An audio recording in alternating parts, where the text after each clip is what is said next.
continuar con la segunda clase.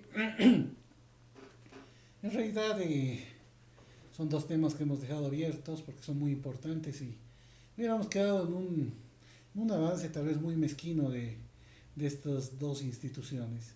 Primero la Constitución.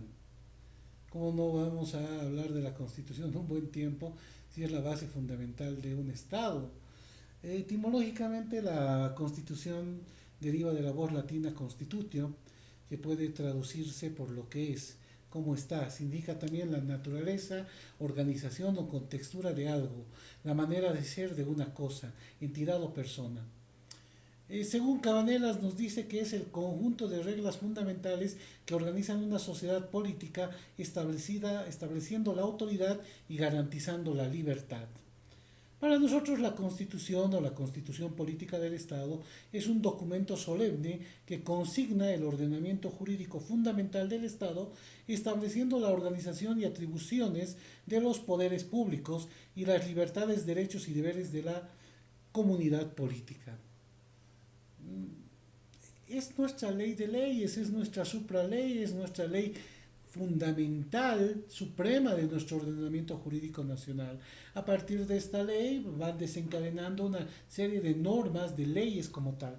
¿Por qué es tan importante la Constitución Política del Estado? Porque es el instrumento con el cual va a generarse una estructura y organización dentro del Estado, va a crear un nuevo Estado, y es a partir de que de este instrumento que empieza a funcionar y a cumplirse lo que es el Estado de Derecho como tal, el Estado constitucional sometido a una constitución política del Estado. Hay antecedentes históricos que nos hablan que en algunos países, en los países del Oriente, en India, China, Egipto, Asiria, Persia, carecían de constituciones en el sentido actual, pero tenían una organización política cuyas normas se hallaban en códigos, ya sea el Código Hammurabi, la Ley del Manú, las leyes mosaicas que ya las habíamos referido anteriormente. Los tratadistas coinciden en admitir que este concepto aparece por primera vez en Grecia, en la obra de Aristóteles, La Política, que se denomina así a la organización y orden establecido entre los habitantes de la polis. Entonces ya teníamos por lo menos una referencia teórico-doctrinal en el texto de Aristóteles en la política como tal. Roma entiéndase a la Constitución como el conjunto de precedentes y dictámenes de juristas y estadistas, costumbres y usos, acuerdos y creencias apoyadas por los métodos de gobierno. Durante la Edad Media podemos hablar de las constituciones papales que se ocupaban de la doctrina y el régimen de la Iglesia, y órdenes religiosas tenían sus propias constituciones, obviamente por la importancia que tenía la Iglesia en ese momento, y obviamente ellos generaban este tipo de constituciones papales.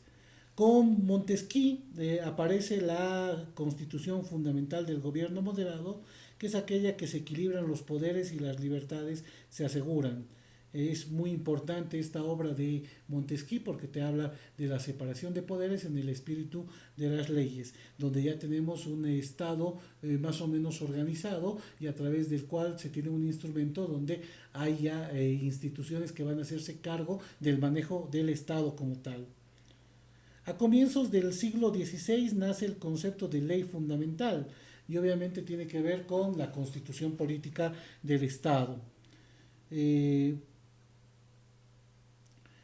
La Declaración de Derechos del Hombre y del Ciudadano del 26 de agosto de 1789 afirma que toda sociedad en la cual no está asegurada la garantía de los derechos ni establecida la separación de poderes no tiene constitución.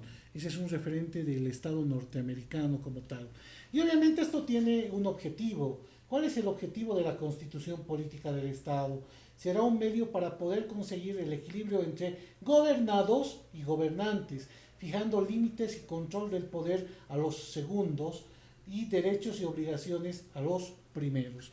O sea, esa es la real intención que tiene la concepción de una constitución política del Estado. El equilibrio del poder como tal entre gobernantes y gobernados. Sobre todo fijándole límites y control de poder a estos gobernantes y estableciendo los derechos y deberes que tenemos todos los ciudadanos por el solo hecho de ser gobernados. Entonces, esa es la idea que tenemos sobre el objetivo de la constitución política del Estado. Se ha ido reconociendo esta forma justamente porque había mucha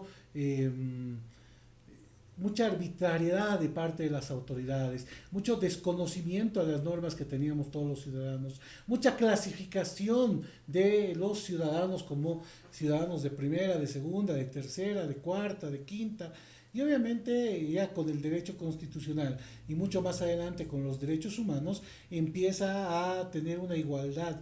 Todos los ciudadanos y empezamos a tener los mismos derechos, obligaciones y deberes, ¿no? ¿Cuál es el contenido de una constitución política del Estado?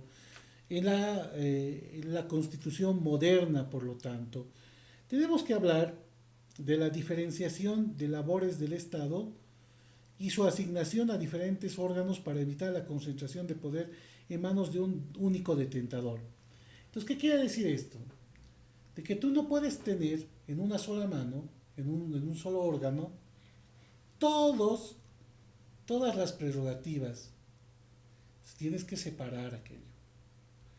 Tienes que darle funciones y atribuciones, no solamente a los órganos del Estado, sino instituciones estratégicas que logran de que el Estado vaya teniendo políticas públicas como tal. Y tú le vas dando ciertas prerrogativas. Ah, dirás, el órgano legislativo se va a hacer cargo de legislar. ¿Qué es legislar? Crear leyes. El órgano ejecutivo va a ejecutar esas leyes mediante los ministerios que están a su cargo. El órgano judicial va a hacer cumplir esas leyes o va a sancionar el incumplimiento de las leyes. ¿Mediante qué? Mediante su Tribunal Supremo de Justicia, sus tribunales departamentales, sus juzgados, etcétera. El Ministerio Público se va a hacer cargo de la investigación penal del hecho, la defensa del Estado, o la defensa de la sociedad, perdón. La Procuraduría del Estado se va a hacer cargo de la defensa del Estado. La Policía Boliviana se va a hacer cargo de la seguridad interior del Estado. Las Fuerzas Armadas se van a hacer cargo de la seguridad externa del Estado. Cada uno va a tener sus funciones. Y por eso es que no puedes concentrar en una sola mano, en un solo ser, la posibilidad de que detente todo el poder. Ese es uno de los objetivos que tiene la Constitución y el contenido que debe tener la Constitución, de darles a cada uno sus funciones y atribuciones. Las instituciones o dispositivos para la cooperación entre los diversos órganos que constituyen al mismo tiempo un sistema de frenos con contrapeso que aseguran la distribución y la limitación de poder. Eso. Al presidente, que es parte del órgano ejecutivo, tiene que haber un contrapeso. Generalmente está en el órgano judicial, el juicio de responsabilidades y los juicios que se van contra altas autoridades y dignatarios de Estado. El órgano legislativo va a poder censurar al órgano ejecutivo. El órgano legislativo va a poder ser sancionado en el caso de que se haya incumplido dentro de las normas, atribuciones que tienen. Y así, hay una teoría de pesos y contrapesos. Tú te haces cargo de las leyes, yo no me meto en tus leyes. Tú te haces cargo de la administración del Estado, yo no me meto en esto. Pero hay un momento en el que son ellos juez de cada uno de los actos que realizan los otros. Entonces ahí va lo que es de asegurar la distribución y la limitación del poder a través de un sistema de frenos con contrapeso. Mecanismos planteados para evitar los bloqueos entre órganos a fin de que ninguno resuelva el impasse por sus propios medios cuando falte la cooperación. Siempre tiene que haber distribución, no colusión, cooperación y a partir de eso un manejo eficiente, adecuado, efectivo, transparente, sobre todo no corrupto de la administración pública.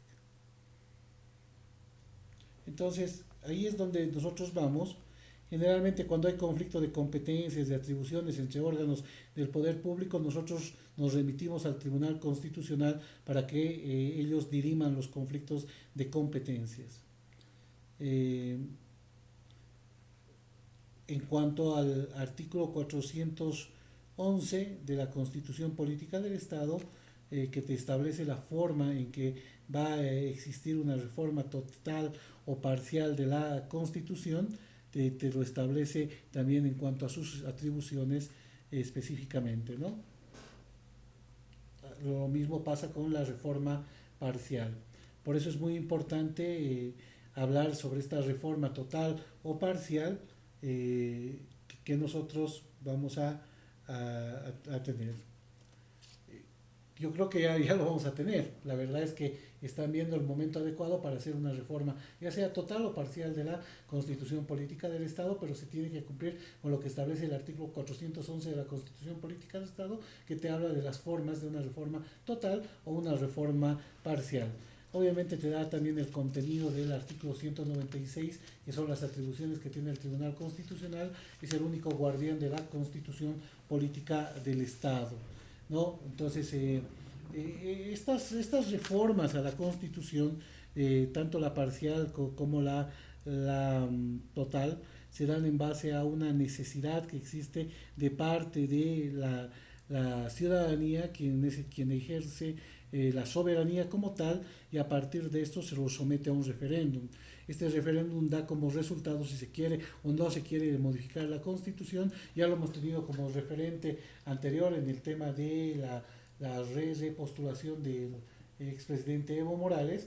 Entonces ya la gente, la sociedad, la soberanía como tal había indicado que no quiere ese cambio, y por lo tanto pues ya no puedes modificar la Constitución Política del Estado. Y será una reforma parcial, pero también lo puedes hacer de forma total, porque hay muchos campos de acción que hoy en día quieren abrir: el tema de justicia, el tema de aborto, el tema de eutanasia. Son varios temas que quieren llevarlos a una discusión y a partir de eso modificar la Constitución.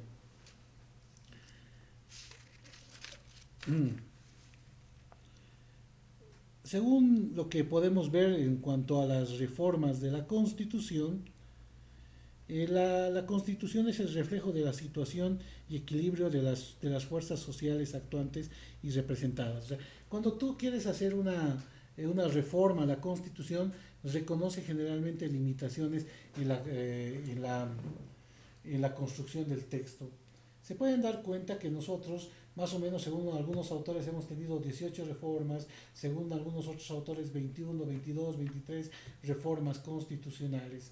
Y sí las hemos tenido porque han sido cambios que han ido generándose en el tiempo, en la historia como tal, desde querer cambiar a primero a una confederación Perú-Boliviana, el poder querer cambiar el tema de la presidencia vitalicia por los 5 años, cambios dentro de las apariciones de instituciones como tal, como lo que es la acción de amparo constitucional en 1931, el tema del habeas corpus, en el año 2004 el tema del habeas data, la aparición de instituciones en el año 1994 del Tribunal Constitucional, Consejo de la Judicatura, eh,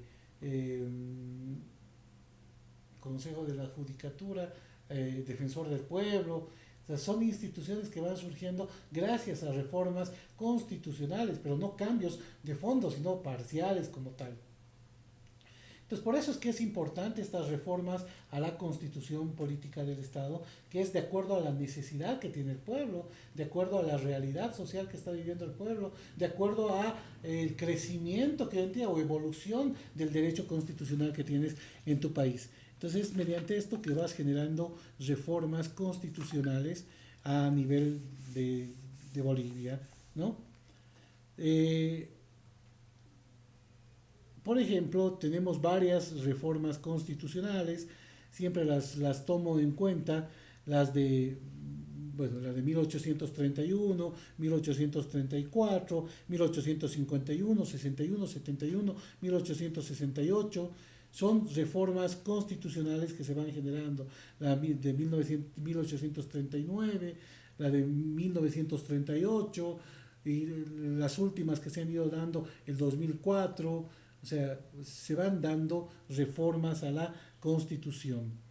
Y obviamente debe, en este caso, siempre acudirse al texto original de la Constitución para su interpretación.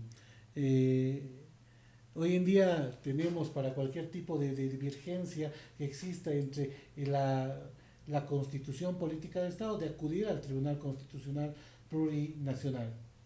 Y obviamente el Tribunal Constitucional tendrá como base, guía, si es un tema propio de la Constitución, de analizar también los textos de la Asamblea Constituyente que han quedado como precedente para poder absolver cualquier tipo de duda de interpretación que se vaya dando en este tiempo. Entonces nosotros nos damos cuenta que hoy en día es tan importante el rol del Tribunal Constitucional a momento de realizar el análisis de la Constitución, pero sobre todo es tan importante, sobre todo, la aprobación de una ciudadanía ante un cambio dentro de la Constitución política del Estado para poder realmente ahí establecer si la soberanía que radica en el pueblo quiere un cambio dentro de la Constitución, ya sea cambio parcial o sea un cambio total.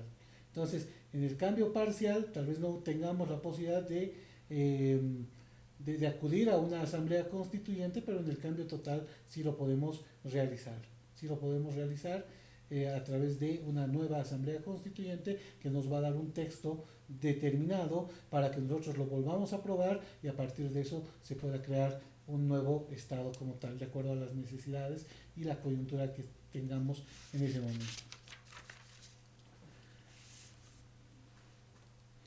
Otro de los temas importantísimos es la supremacía, primacía y control de la Constitución. ¿Qué es supremacía? Acá tienes a la Constitución política del Estado. Debajo de esta Constitución están los tratados y convenios internacionales. Después las leyes nacionales, donde están las nacionales, departamentales, municipales, cartas orgánicas, estatutos autonómicos, etc. ¿Qué es lo que establece? Y yo les he dejado dos puntos pendientes. Les decía, hace no muy poco, permitieron la inscripción de un matrimonio del mismo sexo. Y les dije, les voy a explicar en ese momento por qué. La Constitución política del Estado no permite aquello. No permite la relación de personas del mismo sexo porque es pro familia. La familia es el pilar fundamental del Estado, es el eje fundamental de una sociedad.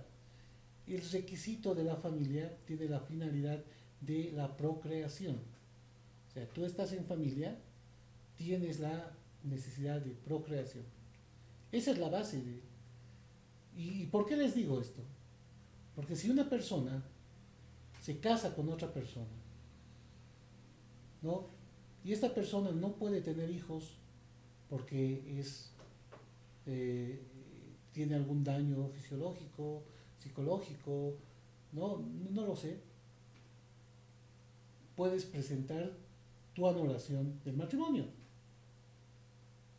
dentro de los 5 años.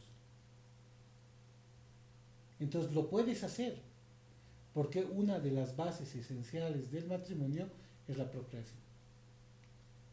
Entonces, bajo esa lógica, no permiten de que personas del mismo sexo que no pueden procrear tengan la posibilidad de casarse, estar en concubinato, etc. En este caso se ha generado la inscripción de una unión libre conyugal. No se ha reconocido el matrimonio como tal, pero sí una unión libre conyugal que tiene los mismos presupuestos que una unión legal. Bueno, ¿de dónde sale esto? A ver, ¿qué está en la cúspide de tu constitución? ¿Qué está en la cúspide de tus leyes? La Constitución política del Estado. Entonces te dice que está acá. Y se ha generado la teoría del bloque de la constitucionalidad. ¿Qué es el bloque de constitucionalidad? los tratados y convenios internacionales en materia de derechos humanos, la constitución política del Estado y las normas del derecho comunitario. Todo esto se llama bloque de constitucionalidad, bloque de constitucionalidad, bloque de constitucionalidad. ¿Por qué reitero? ¿Por qué soy enfático? Porque todos están en un mismo nivel. Ahora bien, el artículo 256 de la Constitución Política del Estado establece que cuando los tratados y convenios internacionales en materia de derechos humanos establezcan derechos preferentes, deberán aplicarse con prioridad. ¿Qué estamos hablando? Que obviamente a nivel internacional ha sido reconocido el matrimonio entre personas del mismo sexo, y eso se llama derecho de convencionalidad. Bajo esa premisa, autoridades jurisdiccionales han aprobado y han aceptado y han emitido una resolución favoreciendo a estas personas que han demandado el proceso. Y ha sido el primer precedente. ¿Se van dando cuenta de cómo influye los tratados y convenios internacionales? Pero no te dice está por encima de tu constitución. Se aplicarán de derecho preferente cuando establezcan derechos preferentes. Y eso es lo que se está haciendo. Pero bueno, eso es parte de lo que es la supremacía de la Constitución Política del Estado. Y quería sacarles de esa duda, ¿no? Entonces esa es la supremacía de que por encima de nuestra Constitución no hay ninguna otra ley. ¿Y qué es la primacía de la Constitución? Que las autoridades judiciales, las autoridades administrativas, tú ciudadano, yo, todos estamos obligados a aplicar primero la Constitución por encima de cualquier otra norma. Aplicamos la Constitución con preferencia a otra norma. Entonces, eso es lo importante que nosotros debemos conocer.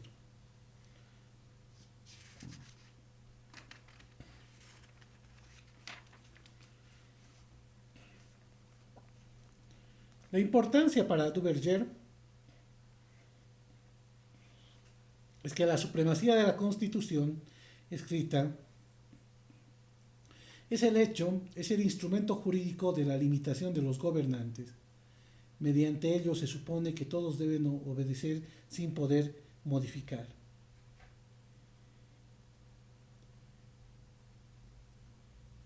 Hamilton decía, no hay proposición que apoye sobre los principios más caros que la que afirma que todo acto de una autoridad delegada, contrario a los términos del mandato, con arreglo al cual se ejerce, es nulo.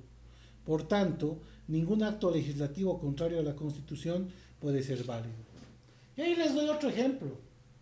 Si tú, después de tener tu Constitución Política del Estado, si tú, después de haber aprobado esa Constitución Política del Estado, sacas una ley que es contraria a la Constitución, lo puedes someter a un análisis que lo va a realizar el Tribunal Constitucional. Y lo vas a someter a ese análisis.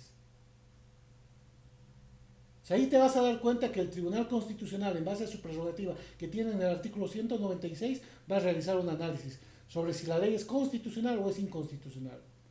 Hasta en tanto y en cuanto se maneja un principio, el principio de presunción de constitucionalidad. ¿Qué quiere decir la presunción de constitucionalidad? Se presume la constitucionalidad de una ley mientras no se declare su inconstitucionalidad. ¿Quién declara la inconstitucionalidad? El Tribunal Constitucional. Entonces, esa es la importancia que hoy en día tenemos en cuanto a la supremacía constitucional. Tiene sus antecedentes, ¿no? Estamos hablando de la justicia mayor en Aragón, la Curia Regis, que administraba justicia en nombre del monarca y tenía una misión de cuidar la observancia del fuero, que era la ley fundamental de Aragón. En Inglaterra, en el siglo XVI, o XVII, perdón, dos documentos muy claros respecto a la supremacía de la Constitución, ¿no? El Agreement of People de 1647 y el Instrument of Government de 1653. Entonces son dos instrumentos que nos sirven hoy en día como referencia de no solamente la limitación de poder, sino de establecer la supremacía de la constitución política del Estado por encima a otras leyes. Entonces, esos son elementos fundamentales. En 1776 tenemos el tema de la Constitución norteamericana, que también establece su supremacía, que es la ley fundamental del país. A través de esto va a tener solamente enmiendas, y a través de estas enmiendas van a tener leyes que van a ir saliendo a partir de ya lo que promulgaren sus, en este caso, sus órganos legislativos. Es más, acá tenemos un análisis que se ha hecho, y es un caso que ustedes tienen que verlo. Seguro lo van a ver en carrera, pero si lo ven ahora sería muy importante, o leerlo ahora. Es el caso de Marbury versus Madison. Esto te habla un poquito sobre el control de constitucionalidad. Nosotros tenemos un control de constitucionalidad que lo hace hoy en día el Tribunal Constitucional.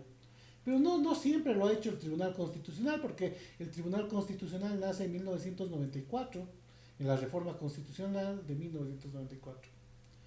En ese entendido, el Tribunal Constitucional empieza a generar análisis sobre la constitucionalidad, inconstitucionalidad, sobre el control de los derechos, deberes, garantías, etc. Es a partir de este Tribunal Constitucional, que nosotros tenemos un control de constitucionalidad, y eso se llama control de constitucionalidad concentrado. Pero si no tuviéramos esta institución, tendríamos que acudir al control de constitucionalidad difuso, donde lo hacían las autoridades judiciales.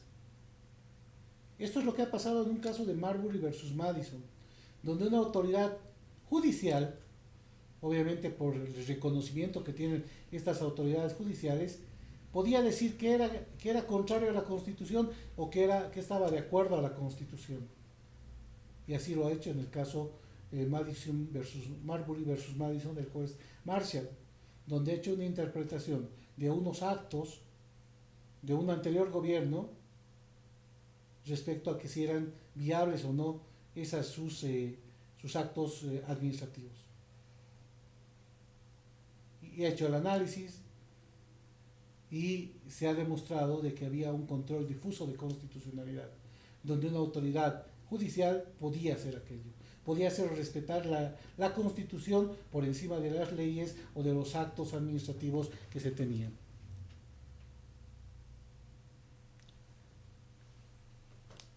También tenemos las leyes nacionales, las leyes nacionales y los tratados internacionales. Las leyes nacionales, los tratados suscritos por Bolivia con otros estados, deben ser ratificados por la Asamblea Legislativa Plurinacional. Eso es necesario. Las leyes nacionales entran en vigencia a partir de su publicación, salvo que la misma norma establezca una ley posterior, una fecha posterior.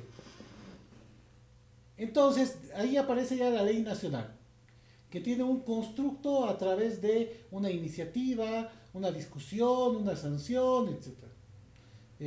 Promulgación, publicación y puesta en vigencia de la ley.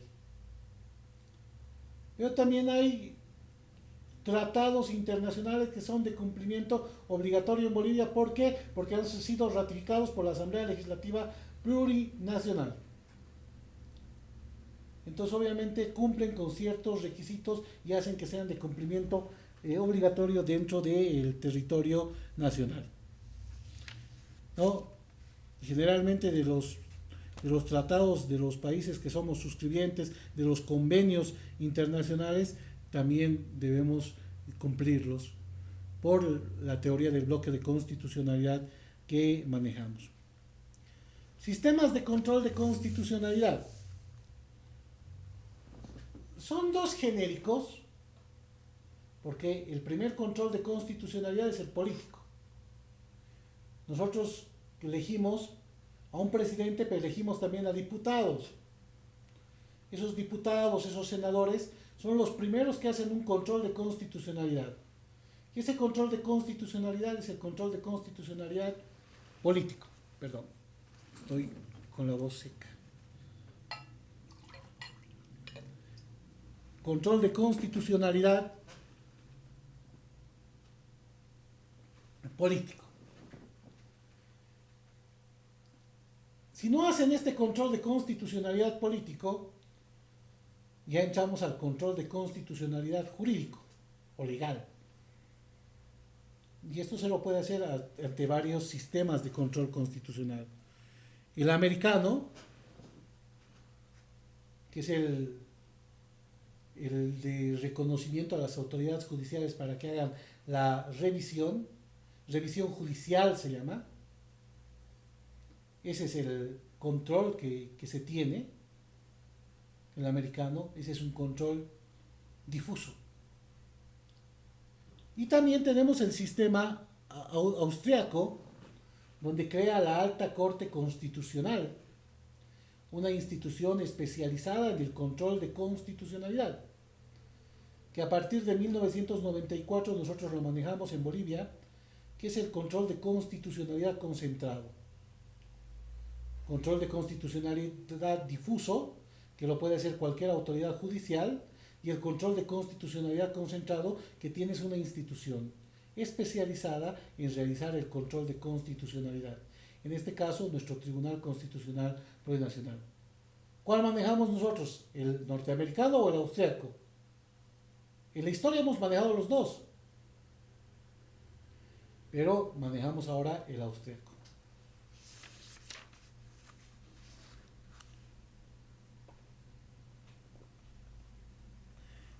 Pongan énfasis en las fechas. Sé que son muchas, pero pongan énfasis en las fechas. El sistema político parlamentario es el que les decía, el de facultar a las mismas autoridades políticas de que realicen el tema del control de constitucionalidad.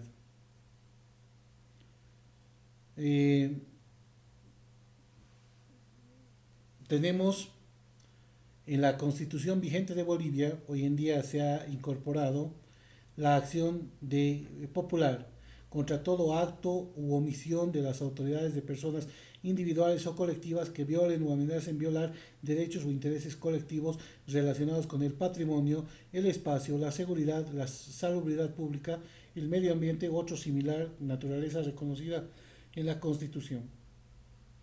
Entonces, cada día nosotros vamos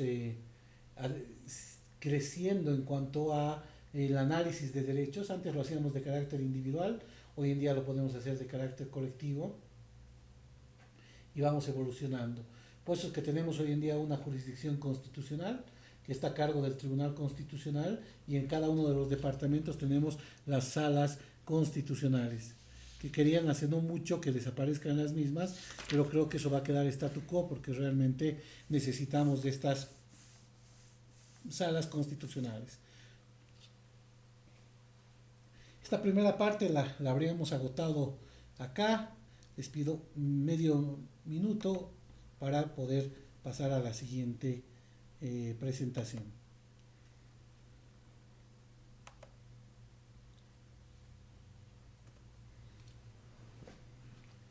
Tenemos control de constitucionalidad en la legislación comparada. Vamos a dar no todos los casos, sino algunos que son puntuales. El control de la Constitución en la legislación alemana, por ejemplo. la Corte Constitucional Federal de Alemania tiene, entre otras, las siguientes atribuciones de acuerdo a su artículo 93 de su ley fundamental. Conoce los recursos de inconstitucionalidad que interponga cualquiera que se crea lesionado por el poder público, que es uno de sus derechos fundamentales. Interpreta la ley fundamental en controversias sobre derechos y deberes de un órgano supremo en la federación o de los Länder u otras controversias de derecho público entre ambos. Entonces, como ustedes ven, en relación a lo que es Bolivia, tienen estas atribuciones, porque nuestro Tribunal Constitucional igual hace lo mismo respecto a la acción de inconstitucionalidad, que puede ser abstracta, que es presentado por el defensor del pueblo, un diputado o un senador, o que puede ser concreta en un caso concreto donde tú estés llevando adelante un debido proceso y le hagas conocer a la autoridad y le digas: usted, señora autoridad, está utilizando una norma que es inconstitucional, y le planteas la acción de inconstitucionalidad en el caso concreto. En España, el Tribunal Constitucional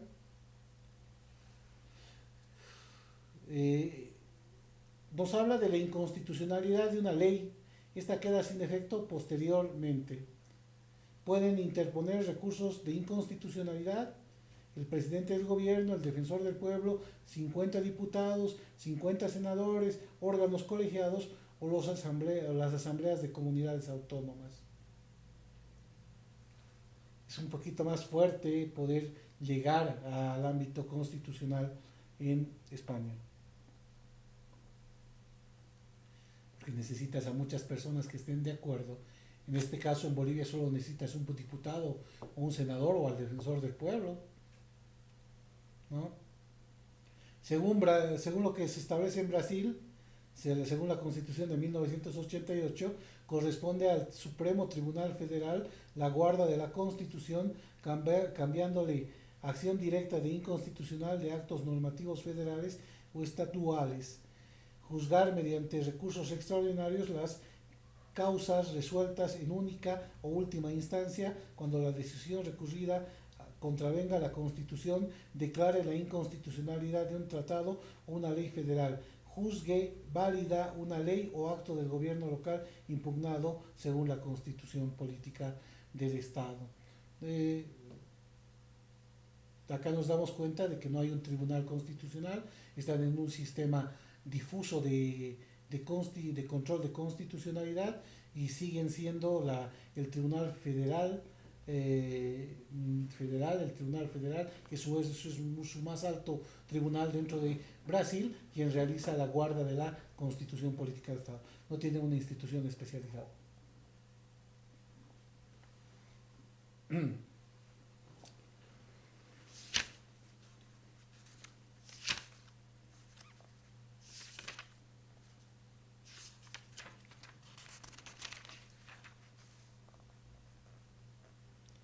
Estado de Derecho.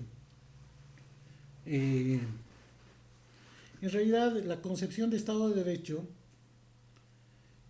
según nos dice Linares Quintana, influyó decisivamente en la formación del constitucionalismo contemporáneo. Se acepta ahora la expresión de Estado de Derecho, que apareció por primera vez en el libro de 1798 en Estrasburgo, bajo la firma de Johann Wilhelm Placidus. La idea de Estado de Derecho supone básicamente que el Estado se somete a la ley que él mismo impone. La ley es obligatoria para todos, gobernantes y gobernados, en igualdad de condiciones, contrariamente a lo que ocurría en la monarquía absoluta. Eso es someterse a un Estado de Derecho, al cumplimiento de las normas, al cumplimiento de las leyes, al cumplimiento de lo que establecen todas tus normas jurídicas. Lastimosamente muchas personas quieren obviar aquello, quieren evitar el cumplimiento de las normas. Eso no se lo puede hacer. En tal sentido, es por eso, y es importante y es determinante, de que nosotros sigamos viviendo en un Estado democrático, constitucional de derecho. Importantísimo. El Estado social del derecho. A ver, vamos a ir por puntos, vamos a ir viendo algunas cosas que son importantes. Eh, Se llama Estado de Derecho a toda organización política de la sociedad que reposa sobre normas fundamentales, cuyo imperio se impone y se sobrepone a la voluntad arbitraria y personal. Lo que caracteriza al Estado de Derecho es que aspira a que toda actividad gubernativa es el imperio inexcusable de un determinado orden jurídico. Todos estamos sometidos a la ley, todos estamos sometidos a- al cumplimiento de la misma, ¿no? Los antecedentes históricos que podemos ver en Grecia se propugnaba el imperio de la ley y la eliminación de la arbitrariedad, eh, que es un elemento básico. En, en Roma eran muy pocos los titulares de derechos. En la Edad Media por primera vez vemos esto en la Declaración de Derechos del Estado de Virginia de 1776. Sí, mucho más profundo en el artículo 16 de la Declaración de Derechos del Hombre y del Ciudadano, que ya determina con precisión las características que deberían configurar el concepto de Estado de Derecho. Para Kelsen, que es muy respetado como tal, el Estado de Derecho es un pleonasmo porque él, sobre todo, el Estado es un Estado de Derecho, cualquiera sea la forma de su gobierno. El derecho positivo, no la justicia, es precisamente ese orden coactivo que es el Estado. Entonces, es una posición muy importante que Hans Kelsen nos manifiesta, que solamente se convertiría en un pleonasmo porque ya al estar dentro de tu constitución política del Estado, dentro de tu derecho positivo, ya es de cumplimiento obligatorio. Estado social de derecho. El concepto de derecho o Estado de Derecho burgués es sinónimo de la democracia liberal o clásica.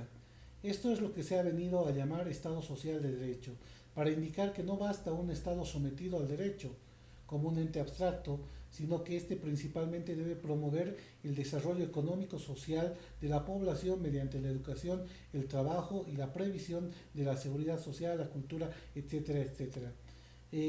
¿A quién se le atribuye por primera vez la concepción de este Estado social de derecho? A Lorenz von Stein en 1815 a 1890. A ver, ¿qué podemos abstraer de este Estado de Derecho? Eh, que va más allá de solamente dar la posibilidad de darle libertades a las personas, sino acá un poquito magnifica en cuanto al tema de derechos. ¿Por qué? Porque tú le das un desarrollo económico y social a la población mediante la educación, es decir, el Estado va a tener como bases fundamentales dar educación, trabajo y la previsión de la seguridad social, que es la salud y la vida. Entonces son los pilares básicos por los cuales hoy en día nuestros estados están tratando de luchar, ¿no? Entonces, mucho más en esta época donde tienen que luchar contra la salud, la educación, el trabajo. Son ejes fundamentales donde el Estado debe generar políticas públicas para sacar a todos adelante. No lo hacemos, generalmente en el país no es una de sus prioridades, pero se van dando así, de esa forma, ¿no?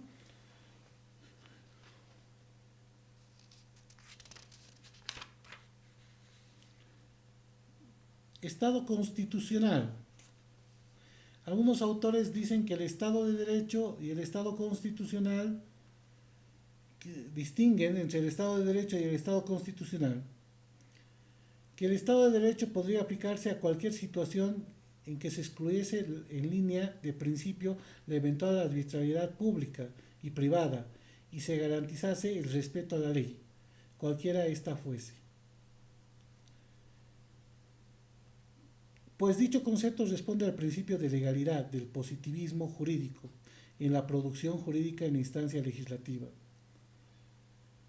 Podemos hablar de Luigi Ferrajoli, que expresa en otros términos una concepción similar en el campo del derecho.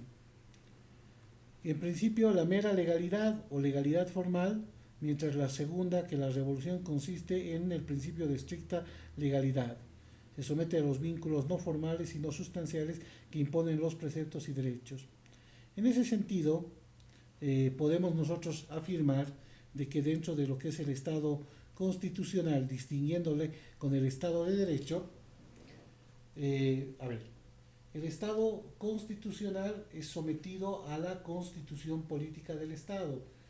El Estado de Derecho tiene un espectro más grande, no solamente la constitución política del Estado, sino todas las leyes subsecuentes a partir de la construcción de esta constitución política del Estado, que no tengan propiamente que ver con el derecho constitucional, sino tengan que ver con otras áreas del derecho público, del derecho privado o de cualquier otro derecho específico. Entonces, cuando hablamos del derecho constitucional, nos sometemos y nos restringimos en el área del derecho constitucional, el Estado constitucional. ¿Por qué? Porque nace a partir de la constitución política del Estado. Pero a partir de ese nacimiento se genera desencadena en varias normas, donde tú puedes generar normas de carácter de derecho privado, de derecho público, de derecho social, y todo eso es la parte del Estado de Derecho, el cumplimiento de todas estas normas, incluida lo que es el derecho constitucional, ¿no? Entonces, ahí viene una principal diferencia entre lo que es el Estado social del derecho y el derecho constitucional. Estado democrático de derecho es lo que acabamos de decir, al igual que la teoría del Estado social de derecho, es un Estado democrático de derecho y que coincide con un interés capitalista, dar primacía a los bienes suntuarios de consumo para conseguir así el subproducto ético, bienestar material, sino la organización de todos, inspirado en la voluntad de justicia, de dar a cada cual lo suyo y la democratización económico-social. Estado y nación. La palabra Estado proviene de la voz latina status, ¿no? Condición de ser. Disculpen, está mal escrito status, es solamente con S. Con lo que los jurisconsultos romanos designaban los atributos de la personalidad. Hay algunas definiciones que tenemos según Cabanelas, que lo utilizamos mucho porque es un diccionario enciclopédico jurídico. Es una sociedad jurídicamente organizada capaz de imponer a la autoridad de la ley en el interior y afirmar su personalidad y su responsabilidad frente a los similares exteriores. Según Daniel Antokolets, el Estado es la nación política y jurídicamente organizada. Según Eismain, el Estado es la personificación de la nación. Son conceptos que hoy en día manejamos del Estado. Entonces, nosotros podemos ver de que el Estado tiene elementos. ¿Cuáles son estos elementos del Estado? Muchos hablan de territorio, población y gobierno. Muchos hablan de territorio, población, soberanía. Entonces vamos a ir desglosando nosotros los elementos esenciales. En suma, dice Bielsa que los elementos esenciales del Estado son de dos órdenes. El pueblo, el territorio, elementos extrínsecos y visibles, el imperium, elemento intrínseco, el poder ordenador y coactivo. O sea, para él serían estos los elementos. Hablemos un poco de la población, el territorio y el poder, que son los elementos para mí más importantes. La población es el conjunto de personas que viven dentro de un determinado territorio geográficamente y políticamente delimitado. Son toda la ciudadanía, los que conformamos parte de un determinado territorio. El territorio es la base física o superficie del planeta en el cual vive y desarrollan las actividades la población. Esto tiene que ver con los espacios aéreos, las aguas, etcétera, la superficie, tiene que ver con todo aquello. Es parte del territorio, es donde tiene vigencia el imperio de la ley, las normas jurídicas y todo aquello, ¿no?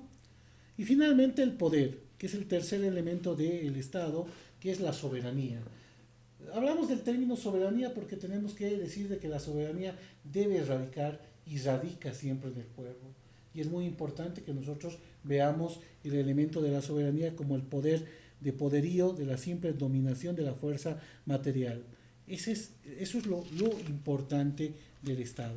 Por eso es que a partir de estos elementos de la población, de ese conjunto de personas que viven dentro de un territorio, del mismo territorio que es la base física o superficie del planeta, del poder que es el elemento que establece ese imperio y externamente como se ve como la soberanía, nacen las formas del Estado. Desde un Estado unitario en el cual nosotros estamos, a un Estado federal donde hay países que son federales o una confederación. Entonces, el Estado unitario tiene tres caracteres que distinguen a esta forma de Estado: la centralización del poder político en el gobierno nacional, la unidad del ordenamiento jurídico, derecho público y derecho privado en todo el territorio, y la unidad de la jerarquía administrativa a través de una organización que se extiende a través de todo el territorio. Lo que pasa en Bolivia: tenemos un presidente que es el presidente de todos nosotros, tenemos un Tribunal Supremo de Justicia que es para todos nosotros y de ahí desencadenan tribunales departamentales y todo aquello.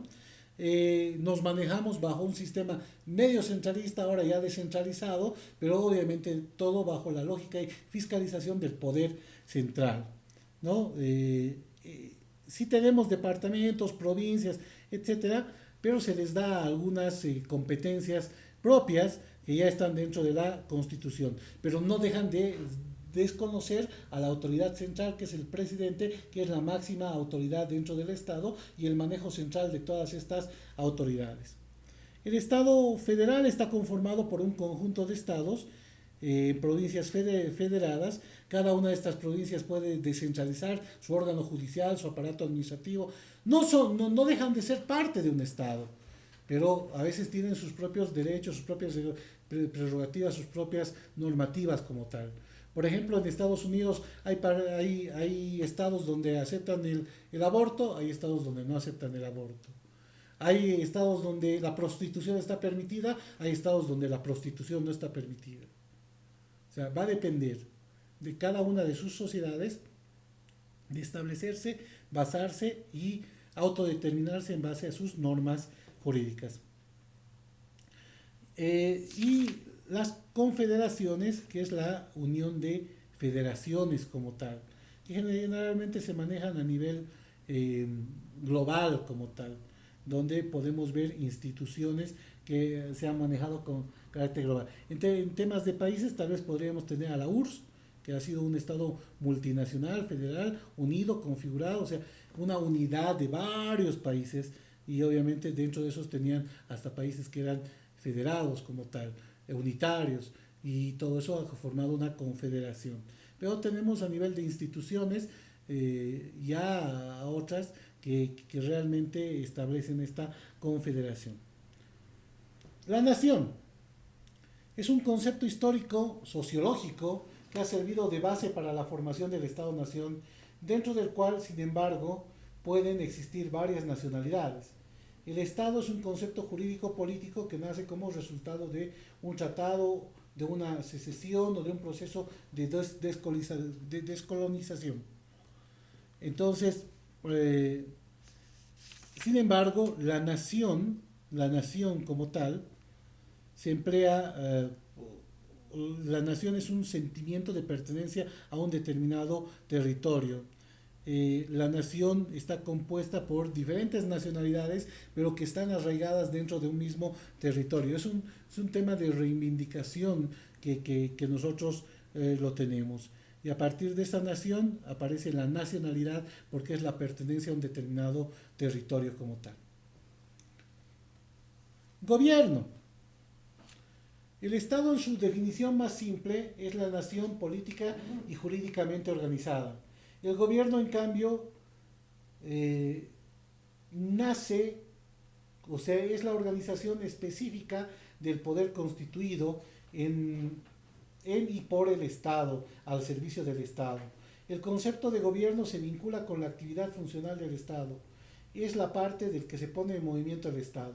O sea, el gobierno es el conjunto de instituciones que van a dar lugar a que se cumplan todas las políticas públicas del gobierno, del Estado como tal. Entonces, por eso hay políticas de Estado y hay políticas de gobierno. Dentro de esas políticas de gobierno que van a ser sumidas, que van a ser extraídas de lo que quiere el Estado, va a haber estas políticas gubernamentales, que son de un gobierno, que no son estatales. Y eso les vamos a ir aclarando posteriormente. ¿Cuáles son las formas de gobierno que comúnmente nosotros conocemos? Aristóteles conocía las formas puras e impuras de gobierno. Generalmente eran las que atendían el interés general, la observancia de la ley, el cumplimiento de las obligaciones de los gobernantes. Y las segundas, por el contrario, iban en contra del bien común y en beneficio de los detentadores del poder. Entonces, por eso es que habían formas puras para Aristóteles, que era la monarquía, el gobierno de uno, la aristocracia, el gobierno de los mejores, y la democracia, el gobierno del pueblo. En contraposición a esta monarquía estaba la tiranía, en contraposición a la democracia o a la aristocracia estaba la oligarquía, y en contraposición a la democracia era la demagogia, ¿no? Entonces se clasificaban en estas formas puras e impuras de gobierno. Montesquieu nos hablaba de tres formas de gobierno: la republicana, la monárquica y el despótico. Entonces de ahí ya se van degenerando otras, donde vemos autoritarismos, donde vemos algún tipo de querer permanecer en el gobierno a través de las tiranías como tal.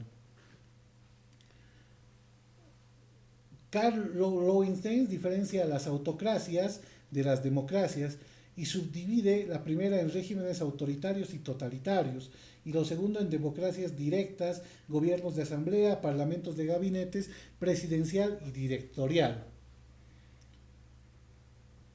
Gobiernos de factos, también hay gobiernos de factos que generalmente no es de derecho si se considera de facto. Obviamente son gobiernos transitorios que muchas veces por la necesidad, muchas veces por el apetito personal o en algunos casos por el poder de los militares se han podido consolidar, y a través de eso se ha dejado de reconocer el Estado de Derecho porque eran gobiernos de factos. Georges Verdoux señala de que se trata simplemente de una doble constatación: en primer lugar, que el gobierno en cuestión no tiene ningún fundamento constitucional, y en segundo lugar que se trata efectivamente de un gobierno. Sí se trata de un gobierno, porque no deja de funcionar el aparato público como tal, el aparato estatal, pero ya no aplican la constitución política del Estado porque se ha quebrado, porque las formas de ingresar mayormente a ser parte del gobierno es mediante transiciones de carácter democrático. En este caso, generalmente se lo hace por el uso de la fuerza, y a partir de eso ellos tientan el poder de forma abrupta, ¿no? De facto. Entonces, por eso es que ese es algo negativo que se da dentro de los países como tal, porque son momentos en que no opera el rango constitucional y mucho menos la constitución política del Estado, ¿no? Entonces, tenemos también doctrinas que hablan de doctrinas de facto, que obviamente están basadas en la legitimidad más que en la legalidad. O sea, dicen una persona no puede dejar de ser respetada por las otras personas porque no ha podido, no ha consolidado el tema constitucional, o sea, no ha cumplido con los requisitos constitucionales de acceso al poder, pero tiene toda la legitimidad. Entonces ahí tienes que diferenciar dos temas.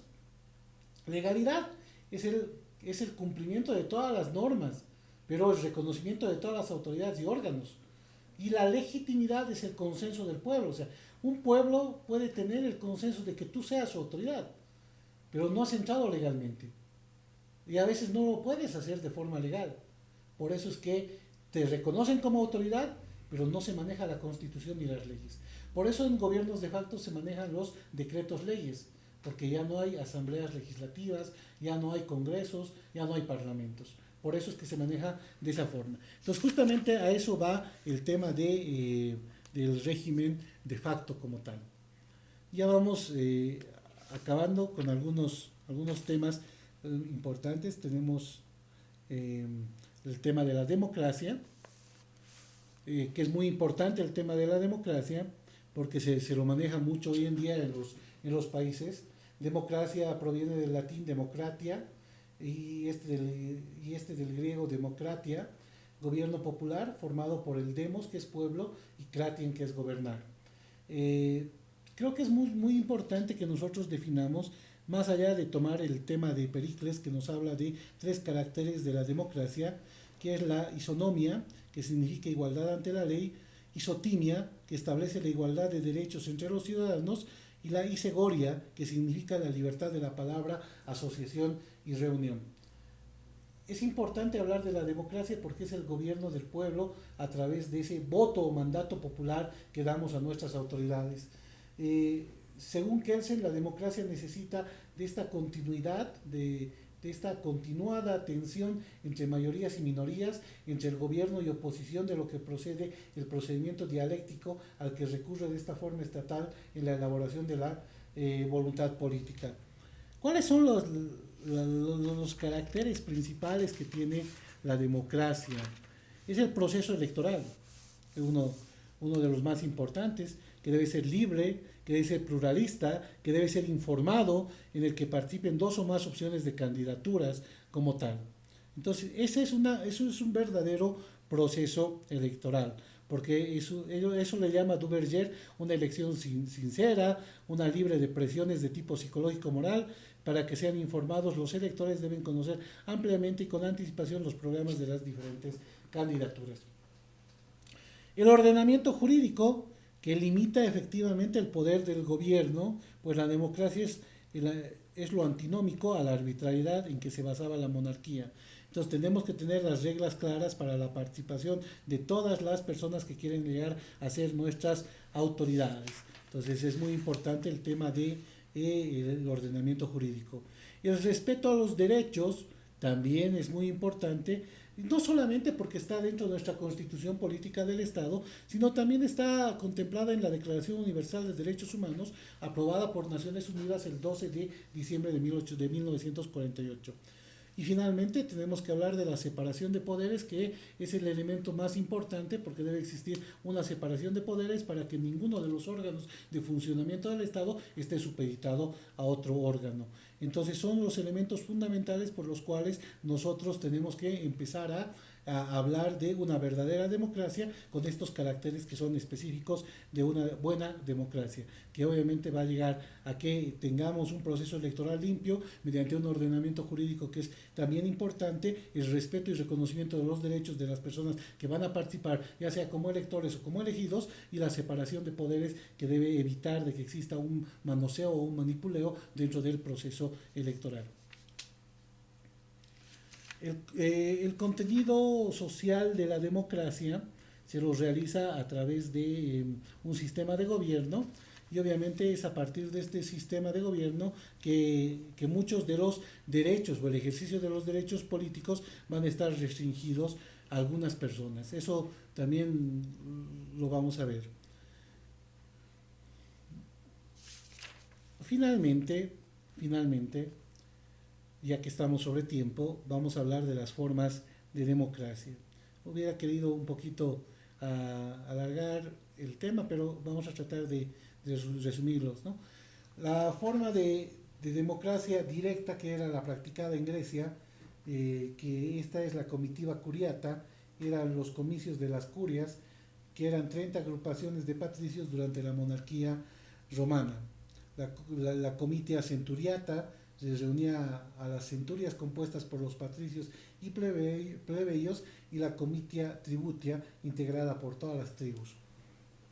Era una forma de participación y de acceso de todas estas tribus, ya sea solamente de patricios y plebeyos, o todas en general, para poder ser parte de las decisiones del órgano público. Esa era una forma de democracia directa porque participaban de forma directa. Hoy en día tenemos al referéndum porque es una forma de democracia directa donde participábamos. El plebiscito también era una forma de democracia directa donde participaban de forma directa en la toma de decisiones respecto a lo que a ellos les competía. La democracia indirecta, el pueblo delega el ejercicio de su soberanía en mandatarios que elige por periodos determinados, que tiene una responsabilidad y que pueden ser removidos o sancionados, o estas sanciones son de orden jurídico. A eso le llamamos la democracia indirecta o democracia representativa, la democracia participativa, donde nosotros delegamos a nuestras autoridades para que ellos durante un tiempo determinado tomen las decisiones por nosotros. Lo que hacemos con el tema de las elecciones presidenciales, estas subnacionales que ya vienen y así sucesivamente. La democracia semidirecta es cuando el pueblo delega el ejercicio de una parte de su soberanía en mandatarios, reservándole el ejercicio de la soberanía para resolver por sí mismos asuntos de carácter especial. Entonces ahí tenemos en temas de la iniciativa popular, tenemos el referéndum y plebiscito, la revocatoria o el recall. Entonces, que son elementos de una democracia semidirecta donde participan, sí, por un lado, el tema de darle la representación a ciertas autoridades del Estado, pero también que se involucre el pueblo dentro de las decisiones o dentro de los actos que se pueden realizar, como la iniciativa legislativa ciudadana hoy en día, que es muy importante, que no se le aplica hasta el día de hoy. ¿Por qué? Porque tienes que presentar un proyecto de ley, ya sea por intermedio, por interpósito de un diputado o un senador, y no de forma directa. El tema del referéndum hoy en día sí ha sido muy utilizado por nosotros, no está vigente dentro de lo que nosotros tenemos el plebiscito, el recall o la revocatoria de mandato, sí, pero que se lo está aplicando, que no se lo está aplicando de forma efectiva. Entonces, por eso es que tenemos estos sistemas de democracia directa, indirecta, semidirecta, y también tenemos mixtos, donde tenemos varios tipos de sistemas dentro de un mismo país. Entonces, más o menos, esa es la figura genérica de lo que son las formas de democracia. Con eso acabaríamos la segunda clase y nos vemos en la tercera. Muchas gracias.